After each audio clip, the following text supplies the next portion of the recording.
And I'm going to review with you the current treatment goals. These have been touched upon to certain extents in all of the talks so far. We'll go over some of the recommendations as far as the schedule and what the goals should be, and we'll go a little bit into patient-specific goals. Now, this is an exciting time to be doing pulmonary vascular disease. Over the last 20 years, a lot has progressed, if you will. When I was making this slide, I thought I did a good job, but then I saw Dr. Nathan's slide this morning, and I like his slide more than this one, so I'm going to probably change mine. 1995 is when we had our first approved therapy. That's when I was in second year medical school. And since then, there has been so much that has happened in the field, and as we progress, we've gone from trying to just not have a mortality-related outcome to where we are now trying to reduce hospitalizations and improve functional outcomes, improve functional status. So we're no longer just thinking of will the patient live for the next year versus trying to improve more outcomes in the disease.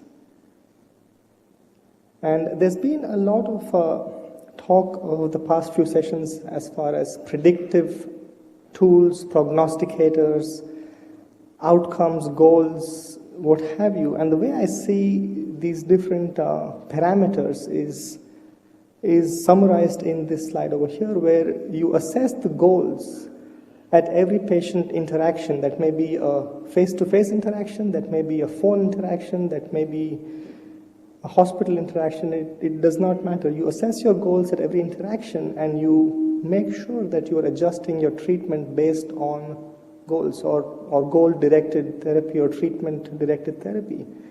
And you hope that as you do that, you are affecting outcomes. So you have no way of controlling the outcomes. You have ways of controlling the goals. So you do what is within your control and hope it affects the outcomes, which would then translate to improved symptoms, increased survival, not having worsening symptoms or hospitalizations, and of course, not having death. This is depicted very well in this paper, a review paper that was by Dr. Sitbaum. And if you will, the progression of the disease over time is from left to right, and as the functional capacity of the patient gets worse, you hope that by intervening, you can improve the functional capacity.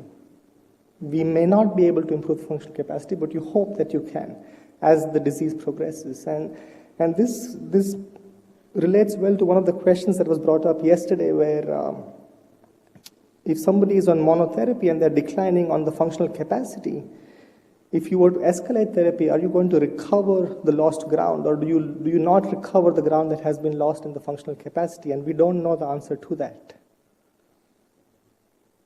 Now, treatment goals, when you think about treatment goals, they're very different for us as opposed to patients. Now, if you were to ask most physicians, they are looking at objective treatment goals. They want objective improvements in the walk distance. They want a better echocardiogram. They want a better BNP.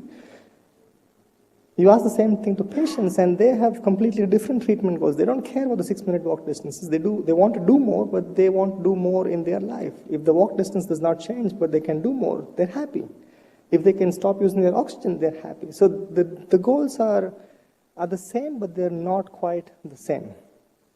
And we have to try and work with all of this with what's coming down the road, which is, at least in the US, is going to be a big part in all of this, is drug costs and hospitalization costs. So value-based care is going to affect how we deal with these goals coming down the road.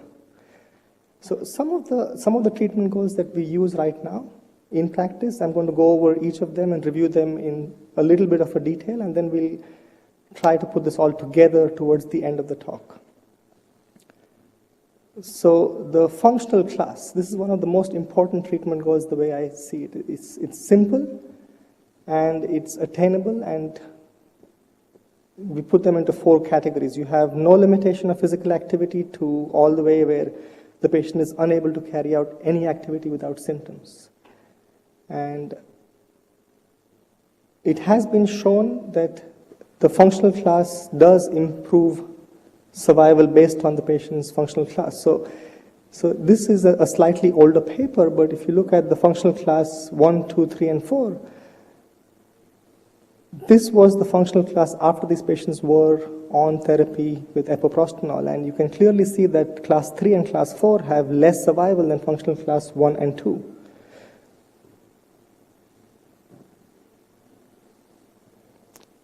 This is a little more recent data from the REVEAL registry, but again, similar data where the functional classes clearly separate out the survival between 1, 2, 3, and 4. Now, not only is the functional class important at baseline, but it's also important at follow-up visits. So this slide here shows the change in functional class at follow-up visits. On the left is newly diagnosed patients, on the right is previously diagnosed patients. So if you were able to get the patient from a functional class 3 to a functional class 1 or 2, that's the top line. They have improved survival. If they were not able to change from a class 3 to a class 2 or 1, they have a slightly worse survival, both in newly diagnosed patients and in previously diagnosed patients. So the class is important at initial diagnosis and also at subsequent diagnosis. So to summarize the functional class as a goal, it's a quick and easy to assess tool. It's valuable both at the initial visit and at subsequent follow-ups. The limitation, of course, is that it's a very subjective tool and there is inter-observer variability. So you will have that limitation with the tool. But there is association between functional class and mortality. It's not in all studies, but there's a good amount of data suggesting that it does correlate with outcomes to certain degrees. So at least the minimum, if you will, asking for more is a very relative concept, if you will. So all of us are hopefully asking for more from all of our patients and from what we do every day, but at least the minimum would be to assess it at every visit for every patient. Try to get all of your patients to class 1 and 2, and maybe even do something that is a little more proactive where you schedule monthly phone calls with your patients and get their functional class on a monthly basis and see if it's going in the right direction.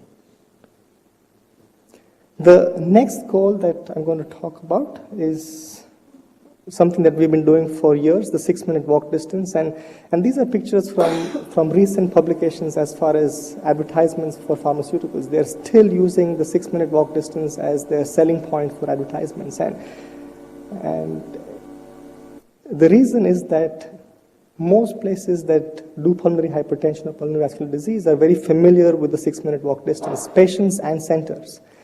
And it's a very easy test to perform, relatively easy test to perform. When you get into the details of the 6-minute walk distance is when you start getting into some of the problems, if you will, is as far as it's not a percentage of any number, it's an absolute value. Whether you are young, old, obese, non-obese, malnourished, it's an absolute distance. And we used to think that 380 meters was good enough, but maybe now it's not 380, it should be 440 meters. And there's even some suggestion that maybe it should be as high as 500 meters as what your goal should be for the 6-minute walk distance.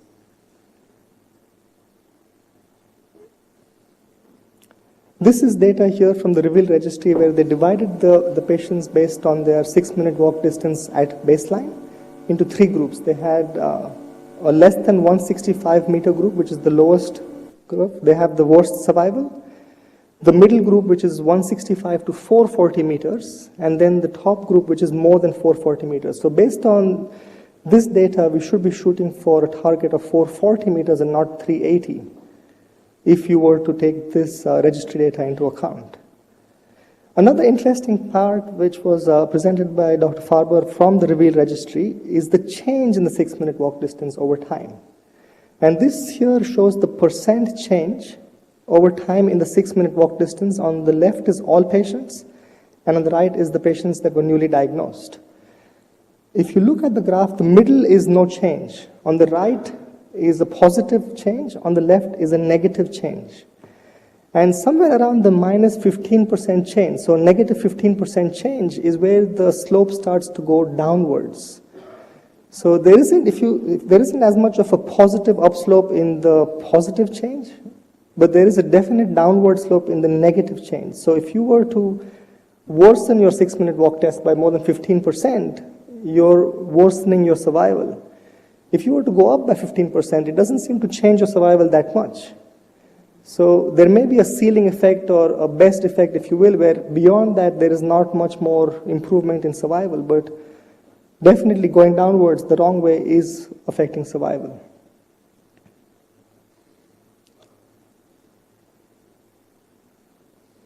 Another part of the 6-minute walk that I think is underutilized is the heart rate or the pulse rate recovery at 1 minute. This is just the heart rate at 1 minute after you finish the 6-minute walk test. And it correlates very well with the walk distance. So on the left is your heart, on the y-axis is your heart rate recovery at 1 minute. The higher you recover your heart rate at 1 minute, the more you walk. So it makes physiologic sense that if you have a good cardiac reserve, you will recover more of your heart rate and you will be able to walk more. But this number also correlates with survival. So if you look at the heart rate recovery and abstractly cut it off at a 16 absolute number, this was done a few years ago in the admin campus by Dr. Minai and colleagues, where if your heart rate recovery was more than 16, you had a much better survival than if your heart rate recovery was less than 16. A very simple tool, something that can be done with every 6-minute walk test, but is, I think, underutilized. Because if you were able to walk 440 meters, but your heart rate recovery was less than 16, does it matter? We don't know. So to summarize the 6-minute walk test, the distance does correlate with your hemodynamics, not so much with the PVR. The limitations of the 6-minute walk test are that it is an absolute value. It is very effort dependent. There is a learning curve for patients. And then the bottom line is, what is the difference between the statistical significance versus the clinically perceived significance? So for a trial, 20 meters may be statistically significant, but is that clinically significant for a patient? There is some data looking into that, and 50 meters seems to be where patients seem to notice a clinical significant difference in the walk distance. So if they have 50 meters more than the previous test, they seem to perceive that as better. So concluding the 6-minute walk test, try to assess this again at every visit. Try to get a goal of more than 440 meters. A more than 15% decline is a bad prognosticator, and a less than 16 heart rate recovery is a bad prognosticator. Now, I'm not going to go into details on the cardiopulmonary exercise test. We've had lots of information on that, but just know that if you do check your patients with a CPET, you're expecting in these patients to have a low PET CO2 and a high VE over VCO2 ratio. So this graph over here shows why that would be the case. And another number that you can get from the CPET is your peak VO2, which if it is less than 10 is a bad prognosticator, more than 15 is a good prognosticator. And your VE VCO2 slope, where you want it to be less than 35 as a good prognosticator. So again, these are values at baseline. We don't know if these values pan out as you do them on subsequent visits, and if they were done every 6 months, would they matter? We don't know that. It definitely has a role in someone who has a higher functional capacity. Your 30-year-old who's in relatively good health and can do a 6-minute walk distance of 500 meters, it would have more of a role in that patient than someone who can barely walk in the clinic. Moving on to biomarkers, there's a lot of research publications on biomarkers in PAH and using them as treatment goals. The most publications have, of course, been on the BNP and the NT-proBNP, but there's a whole slew of other biomarkers that have been looked at. I'm going to limit to this talk just the BNP and the NT-proBNP data. That is how you get NT-proBNP, which we measure for most of our patients. And as we know, the NT-proBNP levels are high in pulmonary hypertension compared to controls. And the levels of the proBNP affect outcomes. Again, this is older data, this is not new stuff, but here you see that the people with lower NT-proBNP, the patients have better survival than the ones with higher NT-proBNPs. The problem with NT-proBNP is that it is affected by age, and it is affected by amongst other factors, the sex of the patient, the kidney function, and a few other parameters. So this over here is looking at NT-proBNP levels over time, and as you get older, the levels tend to get higher. The two bars are men versus women, but that's not showing up too well over here. So using this as a premise, there was a publication of about 10 years ago that used a pro-BNP ratio. So they normalized the BNP, like how you normalize other lab values, to an age and sex matched standard. And they came up with what you would call a BNP ratio. And if your BNP ratio was less than 1, as in your value was close to what your predicted value should be, that was the top curve, your normal BNP ratio. And the bottom curve was the one that had the elevated ratio. So this is going one step ahead from using an absolute value to using a ratio. Probably worth looking into again. I don't think this has been looked into again since then. Now, this is pulling from the heart failure data. This is left heart failure data where they've been using NT-proBNP as a guide. This is a meta-analysis looking at all-cause mortality in heart failure. And if you look at this summary, I don't know how well this projects, but on the left favors better outcomes from using NT-proBNP for guiding your therapy. And the same thing applies to hospitalizations related to heart failure. So this is not PAH data, this is heart failure data. But this should apply from what we have as far as NT-proBNP and outcomes in PAH as well, and we should be using more NT-proBNP if you already are not using it in your practice. It does correlate well with changes in hemodynamics. It does have a prognostic significance. The limitations are, again, as you get older and as you have comorbidities, your ratio will change. The goal for the NT-proBNP should be normal versus near normal. Maybe we need to establish a personal best value for the patient and then try to keep them at that value. They may never get to normal, but if you can get them to their best value, that's good.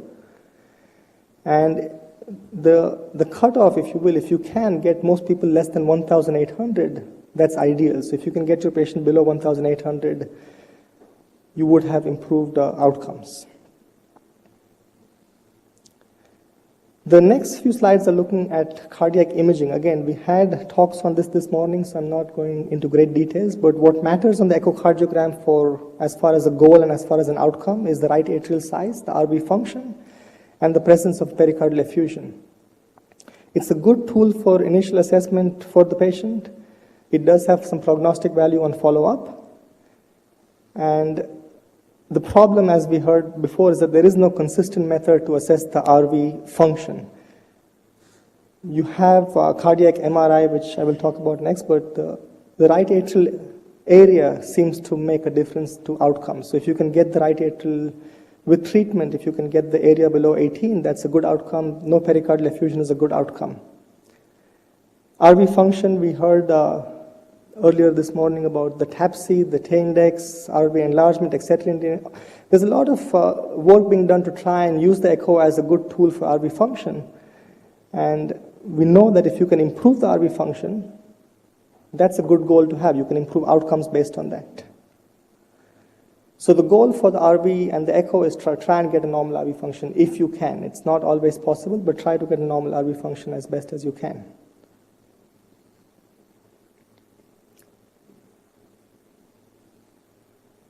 A couple of slides on cardiac MRI. Again, we had this great talk earlier this morning, but the RV ejection fraction is a prognosticator. The RV end diastolic index is a prognosticator.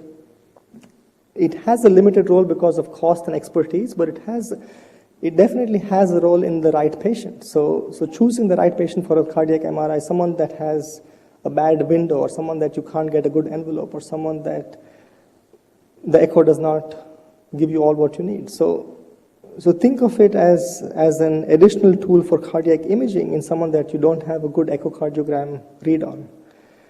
And it has been shown to prognosticate the values that we just showed.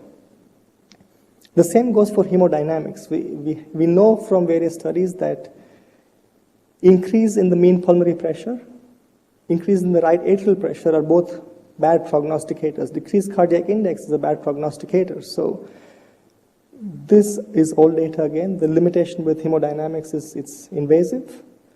And without going into too many details, it's measured at rest. It's measured in the supine position. It's a single measurement.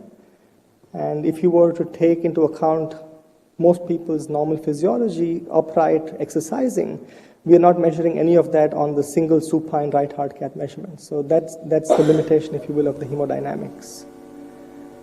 Again, the hemodynamics change as you get older.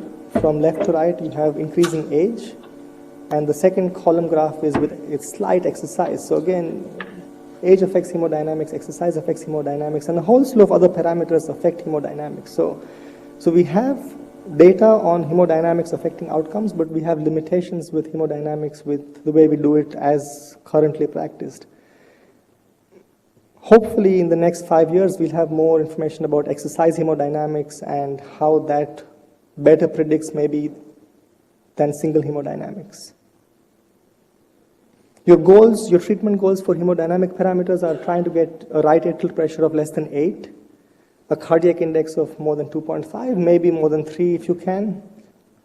And remember that as the RV starts to fail, your mean pulmonary artery pressure will reduce. So we don't use the change in the PA pressure as a treatment goal, because just because the PA pressure is coming down does not mean the patient is improving. They could be getting worse from the RV failure.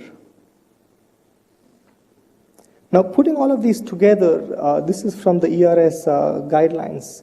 How often should you be doing all of these treatment goals assessment? So for sure, you want to do all of these at baseline and at least every 6 to 12 months. Now, the functional class assessment, you probably should be doing it at every visit, be it monthly, be it 2 monthly, be it 3 monthly. The 6-minute walk test, maybe every 3 to 6 months. If you look at the right-hand side of this, the last column, in case of clinical worsening, you need to reassess most of these to see why the patient is getting worse. So if you are having someone who's getting worse, make sure to get a complete assessment and not just go with 1 or 2 things to try and figure out why that patient is declining.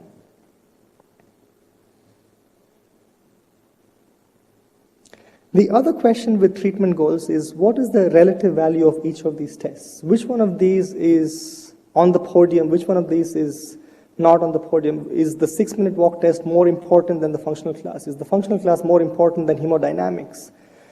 Or do we need to get some kind of a composite of all of these tests together? And even if you were to get a composite, should each of them have the same weight? Should one of them get more weight than the other? We don't know these things. These are things that we need to define going forward.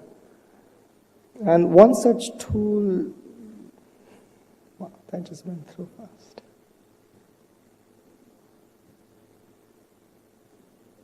One such tool that we have is the REVEAL equation, if you will, the equation from the REVEAL registry that tries to estimate survival based on some of those data. And if you look at these 3 graphs, on top of the top graph is where your REVEAL risk score reduces at subsequent follow-up. So your patient's score improves at subsequent follow-up. It's a composite score of the parameters we talked about, not all of them, but some of them. But if you can reduce the risk score, your outcomes are better. If you can't, then you see that the outcomes are worse. Again, the score has limitations, but it's one of the few things we have right now that combines all of these targets into one composite score. So summarizing the targets into a table, on the middle column, this graph has been shown a couple of times already, so I'm not going to spend too much time on this graph, but you want to try and get your walk distance more than 440 meters. You want to try and get functional class 1 and 2. BNP levels less than 1,800, but if you can, try to normalize them as best as you can. Right atrial size normal echocardiogram, and a right atrial pressure of less than 8. So that would be a low risk profile, and on the right-hand side, you have your high risk profile. Now, the last part of my talk is very, I'm just going to touch on a few patient-specific goals, because we're using an umbrella cover, if you will, that all PAH is the same, when we know that it is not the same. So we are saying that everybody should walk more than 440 meters. Everybody should have an echo that looks normal. Everybody should have a BNP that's low. But not all the PAH patients that we have are the same. So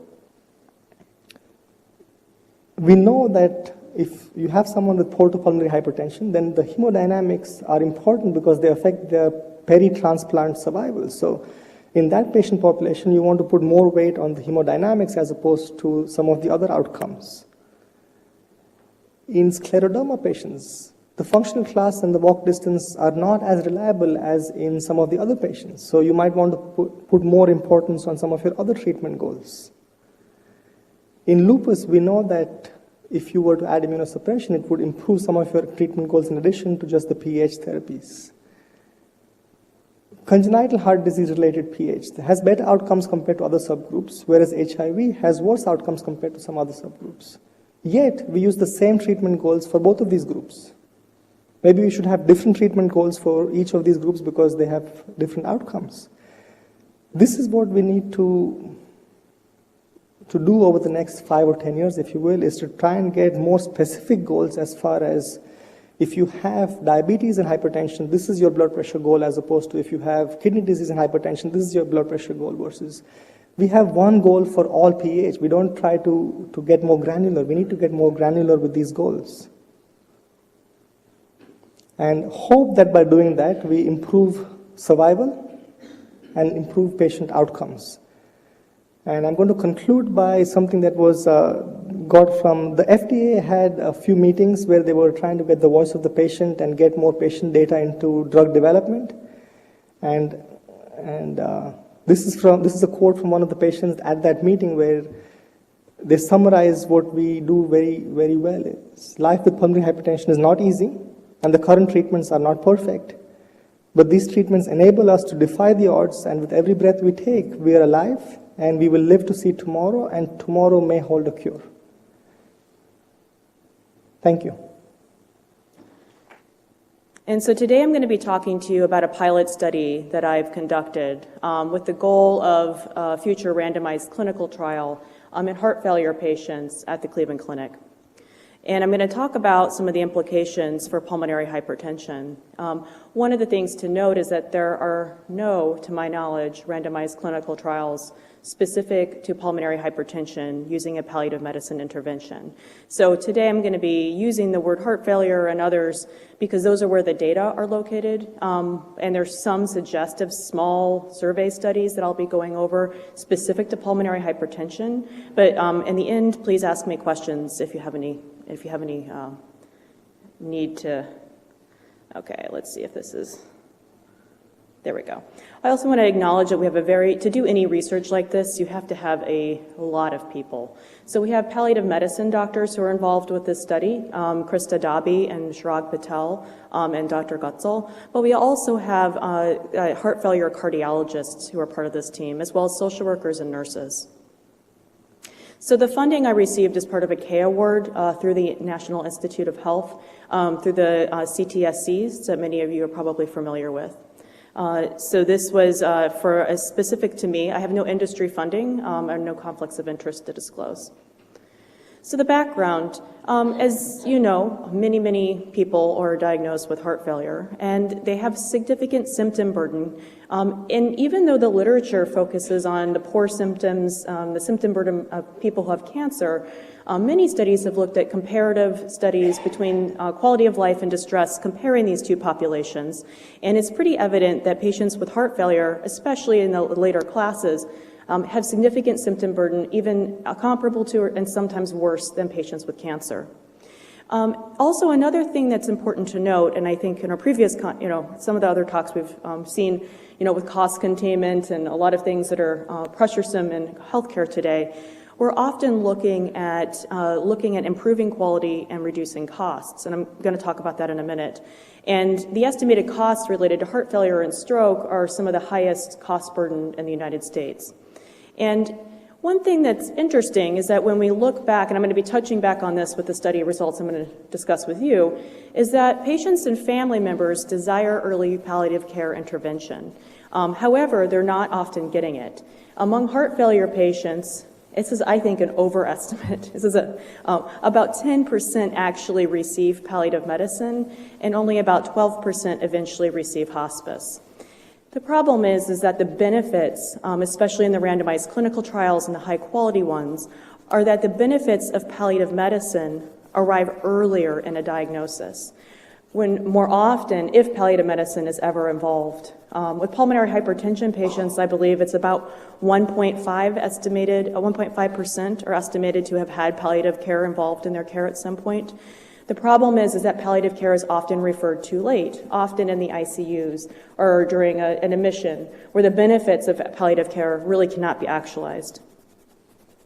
One of the things to emphasize here is that in the randomized clinical trials with inpatients and outpatients and cancer diagnoses and non-cancer diagnoses, palliative medicine has been shown to increase quality of care on using self-reported measures, but also explicit reported measures, reducing costs, mainly with cost avoidance and reducing repeated admissions, and also seems to increase satisfaction of care among patients. So patients who receive palliative care earlier in their disease trajectory tend to have higher quality of life and also higher satisfaction and reduced costs compared to patients who do not receive it.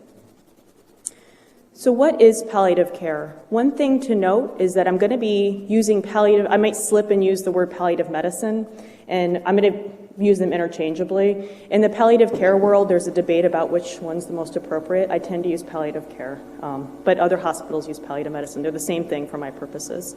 So one of the questions I think that's come up during this conference is, people understand what palliative care is, but what is it really? And I'm going to be going over more details about our program and used in the study. But palliative care is really all the components on this wheel: reducing psychological distress, addressing spiritual needs, enhancing quality of life, which can also mean addressing financial, legal, sexual, relationship issues that a lot of our patients suffer from. Prolongation of life. So a lot of times people confuse palliative care with hospice. And I think I'll say this a few times in this talk, is that they're very different.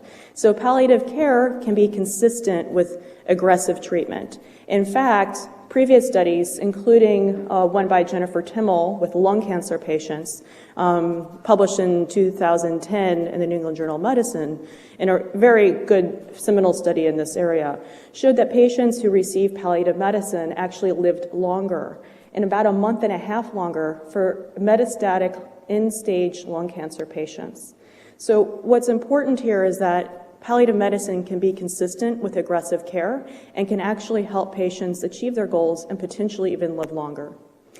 The other components I think you're very familiar with are things like symptom control, dyspnea, pain, distress, the things that pulmonary hypertension patients often suffer from.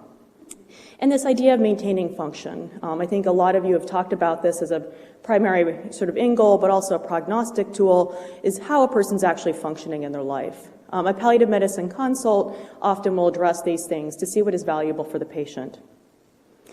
Another focus of this is the family. So what is really interesting is that although a lot of physicians, and I work mainly with heart failure patients, and their physicians often believe that they're encompassing all of these things already. And why is a palliative medicine consult needed? And one of the things I think that's been very helpful with the studies that I've conducted is that physicians who are treating in an aggressive way can actually start to focus on and have that relationship with their patient to focus on aggressive care if that's what the patient wants, as opposed to focusing almost a lot of their time on the psychosocial needs of the patients and the families. So what's fascinating about this is that heart failure is obviously not like cancer diagnosis, or certainly not like a lung cancer diagnosis, where we have a pretty significant drop in prognostication. And so what happens is, when I say early outpatient palliative medicine intervention, you guys are thinking, well, when would we want to do this? Like, what is early? So you can see that in the depiction here, you don't really know where the patient in any one of these drops in their readmission to a hospital is essentially going to be the final drop. Where is that line going to happen where the person actually passes away? And this is, sort of a dips and curves of a crisis for families and for patients. And so what we try to do is think about that year mark before a patient might enter the hospital for that final diagnoses. I've done some very large prognostic data analyses looking at prognostic factors for heart failure patients. And so if people are interested in this, on what factors are actually predictive of 1 year survival and mortality, I'm happy to share that as well. So when we talk about this, I did mention before that we have palliative care outcomes are very good. However, we have some limitations, and this is one of the things I'm going to be talking about with this study, is that most studies are in inpatient settings, but a lot of people are not focusing on non-cancer diagnoses. There's a real hole in the literature. There's a super big hole in the literature with pulmonary hypertension patients. So the current pilot study is called an early multidisciplinary supportive care intervention for patients and their families. It's IRB approved. The primary aims of this study are to look at the quality of life and treatment preferences for patients with heart failure, to assess the distress level and main concerns and care satisfaction of family members and patients and their family members. A key component to this study is the family member participation. And also really to discuss the feasibility, because feasibility is actually quite a hard thing when you have a palliative medicine, which is often housed in a cancer center. You know, these are not small issues regarding, you know, how does the cancer, you know, how does a person actually get to the clinic? You know, how does billing happen? How does scheduling happen? These are a lot of things that we assessed in the study. I'm not going to be going into the details here, but you can feel free to ask me because we learned a lot. So this was a 6-month prospective study. We accrued 30 patients. One person ended up dying pretty early in the process, so she was disenrolled. 10 family members. The inclusion criteria was that they had to be over 21, English speaking, heart failure care at the main campus in Ohio at the Cleveland Clinic, and diagnosed with stage 3 or stage 4 class C or D heart failure. The inclusion criteria for the family was English speaking over 21, and that they were simply designated as a caregiver by the patient. The intervention, and this is one of the, I think, limitations of previous studies that have been published in palliative care, is that they don't actually have a manual or what actually occurred in the intervention. So a lot of times palliative care can mean, in that loop, a lot of different types of interventions for patients and family members. So one of the things we tried to address as that limitation is we actually manualized or actually laid out a very specific process about when these assessments will occur, who will do them, and what is actually being done at each of the assessments. So on the first assessment of the patient, there was a comprehensive assessment focusing on assessing preferences. This included preferences of places, like what a person wants in terms of their goals and values, who might they put in, charge of their care, if they have a caregiver. Nothing aggressively end of life, I will emphasize. This was mainly the initial assessment is mainly a relationship building exercise. Also, we had a social work and spiritual care, which were part of the services, so any referrals can be made at this time. And then regular follow-ups were made through the continuum of care. And also what's important to this is that partnership part, right? This is a partnership between the primary heart failure team and the palliative medicine team. So here's a flow chart discussing how we actually identified and conceptualized the intervention. So a patient would be enrolled, and within about a few weeks, a palliative medicine consultation would occur with the patient. For all the patients, it was in person, but then we also, and then referrals were made to supportive care, including social work. And then within a week, a nurse would follow up via phone with the patient and see how things went to see if they have any questions. And then what we did is every visit is about 1 month to every 2 months with flexibility, because we tried to piggyback every palliative medicine doctor's visit with their other medicine clinics, office visits. So it wasn't an extra burden for a family or patient to come in to see a palliative medicine physician separately. However, we did have a good number of patients with their visits actually value the palliative medicine consult enough that they did come in for separate appointments. And so you can see where the palliative medicine office visits, there's a loop with the referrals, but then depending on where the patient's going, they would be admitted to the hospital, return to home. There's various ways where a person might go in the sort of healthcare trajectory that we also recorded in this study. So we included self-reported measures for patients and families, including the Kansas City cardiomyopathy questionnaire, end-of-life palliative medicine type of questionnaire, and distress using the PHQ and the GAD-7, which many of you are familiar with, I'm sure. Also, we looked at current advanced directives and looking at the chart. We also evaluated family distress using the caregiver strain index. And then what's most important, I think, to a lot of this is that the open-ended questions. We had very qualitative discussions with family and patients, which provided a lot of sort of filling in the blanks for a lot of these quantitative measures. So patient accrual, one unique thing I think that is with anybody initiating such a study is that basing referrals inclusion on referrals was actually, I think, a possibility for selection bias. So long story short, we essentially combed the charts for patients who were being seen in a certain amount of time. We contacted the primary cardiologist, gained their approval to make sure it was more of an opt-out, and then went to that patient with the physician's knowledge. And so we ended up with, I think, a less biased result. Family member accrual was essentially done with having the family member being referred by the patient with the patient's approval. So I'll go through this pretty quickly. We collected all those surveys at various time points. There was a firewall between me as a researcher and the clinicians. So the clinicians didn't know how the patients were filling out these research questionnaires, and I wasn't looking at the charts at that time, because we really wanted to have with sort of unbiased perspective of the research and also of the clinical intervention.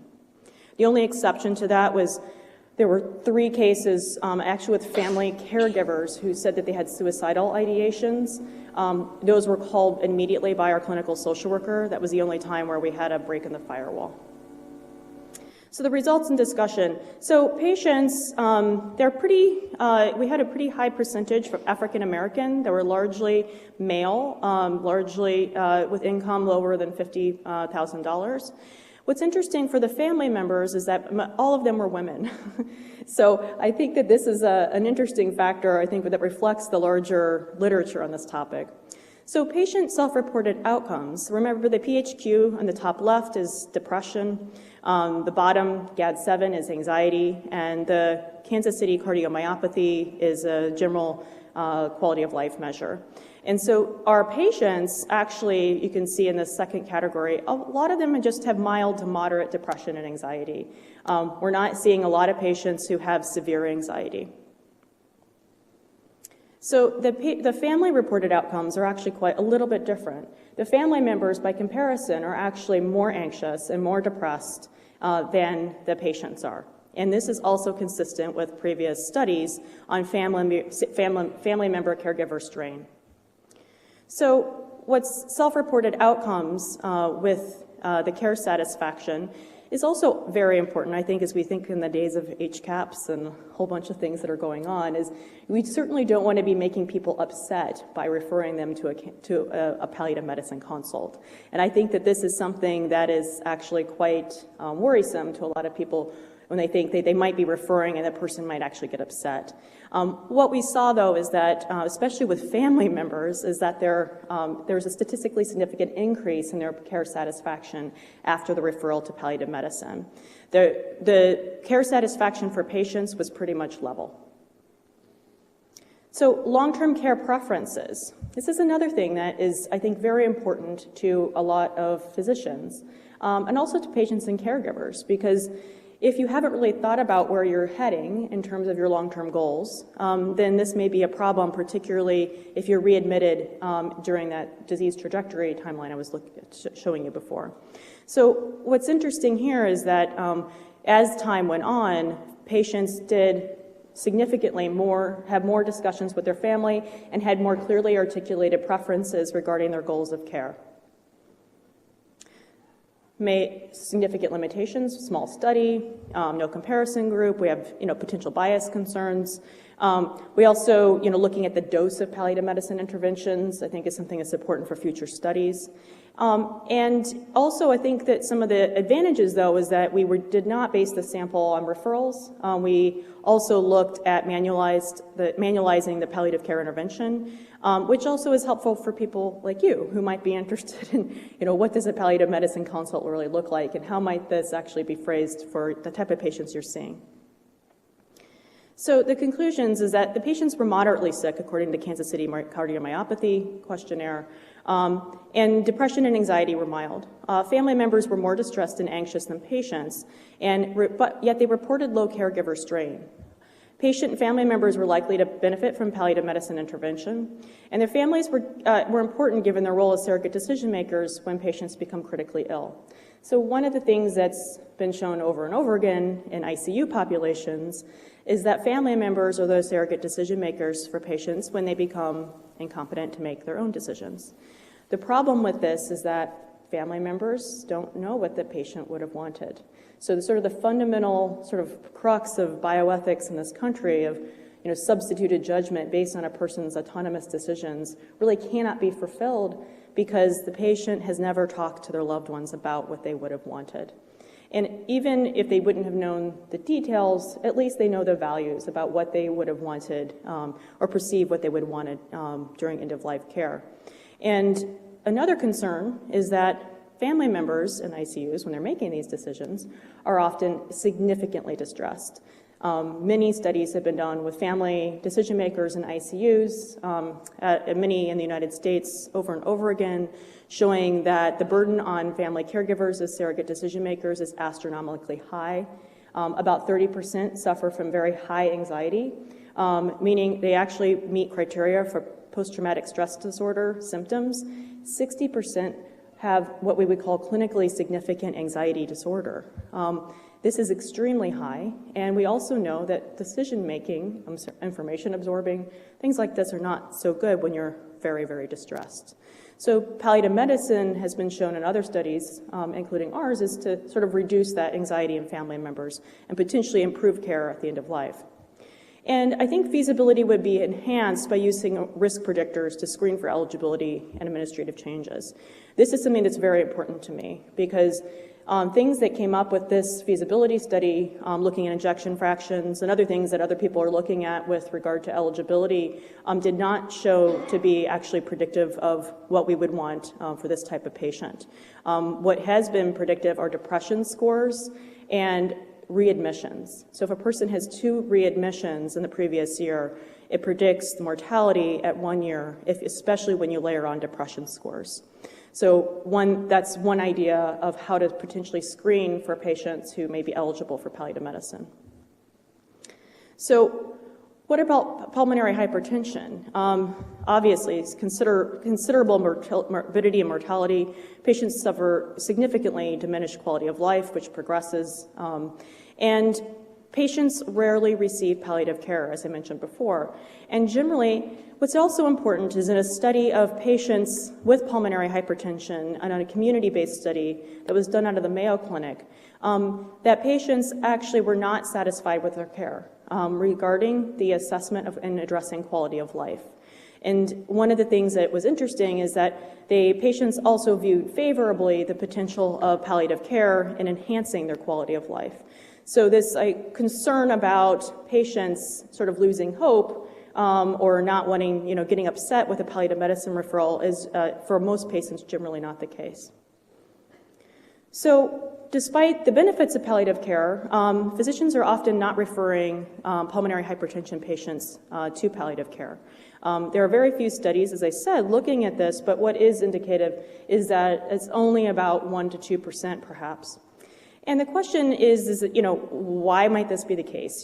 Physicians may feel that they can manage the end-of-life care or quality of life assessments and symptoms themselves. And also, I think a big concern is that a referral to palliative care can demonstrate or feel to them, or maybe they think to their patients, sort of a significance of loss of hope.